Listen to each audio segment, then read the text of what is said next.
Hello guys guys മണി Salalah നാടൻ യൂട്യൂബറെ guys നമ്മളല്ലേ സലാലിലാണ് Oman Salalah എയർപോർട്ടിന്റെ തൊട്ടടുത്താണ്. അതേമാതിരി തന്നെ ഈ കാണുന്നൊക്കെ ചെടികളാണ്, നല്ല ചെടികളാണ്, വെട്ടി മുറിച്ച് നല്ല പാകത്തിനുള്ള ചൊറുക്കുള്ള ചെടിയാണ് വെച്ചിട്ടുണ്ട്.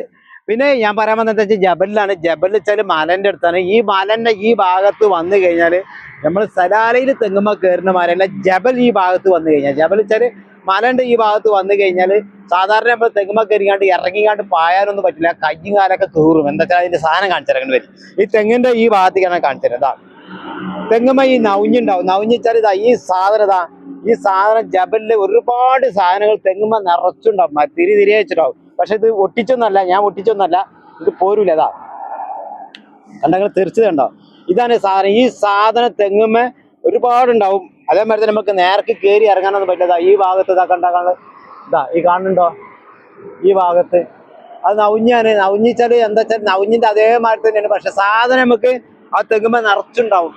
ജബലിന്റെ ഈ ഭാഗത്ത് മലന്റെ ഒന്ന് ഇവിടെ കാണിച്ചതാ, കാണുന്നുണ്ടോ? ആ സാധനമാണ്. ഈ സാധനം ഈ സാധനം ചെറിയ നമ്മൾ കണ്ടു കഴിഞ്ഞാൽ ഈ സാധനം ചെറുതാണ്, പക്ഷെ നമ്മള് നിറച്ചു തെങ്ങുമ്പോ നിറച്ചുണ്ടാവും. ഈ സാധനം നിറച്ചുണ്ട് കണ്ടമാനുണ്ടാവും. പക്ഷെ കീറുമ്പോ കയ്യും കാലൊക്കെ ആണ്ട് കീറും, കാലിന്റെ അടിയൊക്കെ ആണ്ട് കീറിയാണ്ട് വരും. അതെ, ഈ സാധനം നമ്മൾ നുണ പറയല്ല. ഈ സാധനം ജബലിൽ ഒരുപാടുണ്ടാവും. ഇവിടെ സലാലിൽ കയറുന്ന ആൾക്കാർക്ക് ഒരുപാട് ആൾക്കാർക്ക് അറിയാം. അറിയാത്തവർക്കാണ് ഈ പറഞ്ഞു തരുന്നത്. സാധനം കയറും സലാലിൽ, അങ്ങനത്തെ ഒരു സംഭവം ഉണ്ട്. ഓക്കെ.